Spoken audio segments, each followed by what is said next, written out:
Hello everyone, it's Valerie.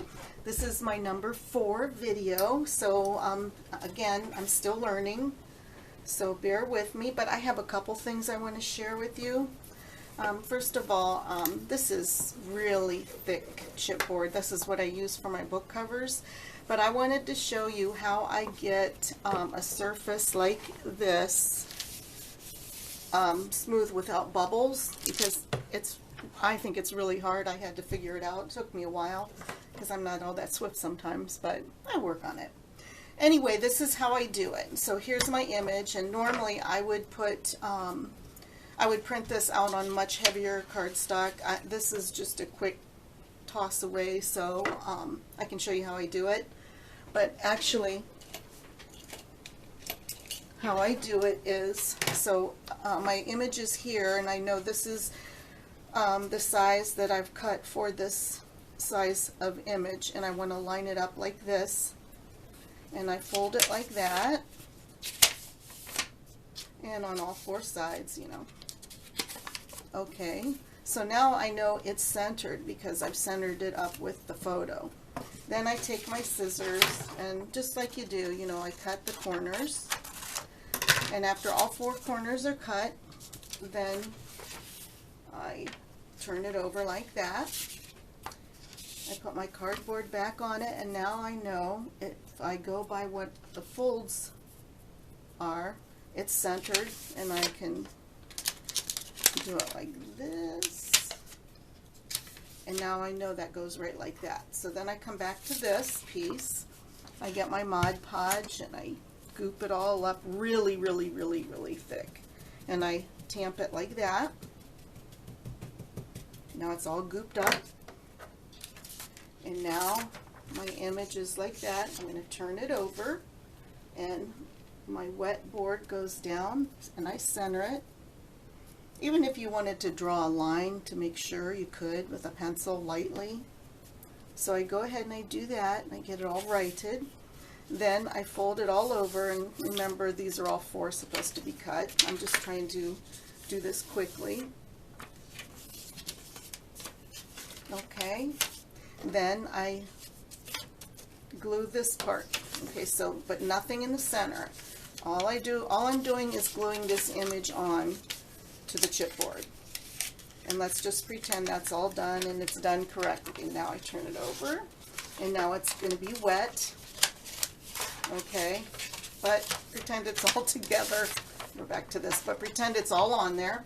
And I take wax paper and put it on, you know, the image covered chipboard like that, and then I bring this little baby over, and this is my book press, and I'm going to show you where I got the idea to make this. I got this idea from Sea Lemon, and I will put the link to that video below, but this is the most inexpensive way I found to get a book press. In her video, she says to use 2 cutting boards. And see how thick that is. It's about 3/4 of an inch, and I just got a board and had them cut whatever size you want for your, you know, maybe you make larger books or wider books, however you want your book press to be. So then I just pop that up. I put my image in here while it's nice and wet, and I torque these down really tight. I leave it in here for 8 to 24 hours. I don't like to leave it longer than usually 10. You can leave it 24, but the reason I like to take it out after about 10 is because this is water-based. This absorbs some of the water, and I'm always paranoid that maybe a little bit of the wax paper will come off on my image, and then when I Mod Podge the printed side, it might leave a mark. It's not happened, but that's just my theory. So just so you know. So that's that. I love this, and I did put the little feet on it. I just love this. I use this all the time. So then the next thing I want to show you is this paper. I did this paper 7 years ago, And I've rarely used it in any of my books because it's just the coolest thing. I don't want to part with it, but I've decided it's time. So I did scan it, and I would print it out and, you know, make envelopes and things like that, but it wasn't the real thing. You can tell this feels like leather, and it's just the most amazing feel, and all it is printer paper.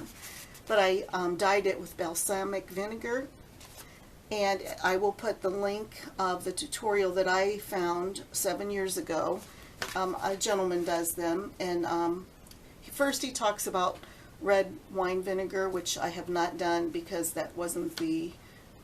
I have very inexpensive access to parchment paper at Hollow's Paper Crafts in Brunswick, Ohio, so I like the real thing, so I had no desire to make it, but this is amazing. Isn't it cool? And it wasn't hard to make, very easy, and takes about the same length of time as coffee or tea dyed paper. So I'm going to end this video now because I want to do a walkthrough with this, and I don't want the videos to be too long, because sometimes when I'm watching videos I kind of tend to roll my eyes and think, hurry up, because, you know, I don't want to really see everything. So that being said, thanks for viewing, and I will be right back with the next video to do a walkthrough with this book. Bye. I'll be right back.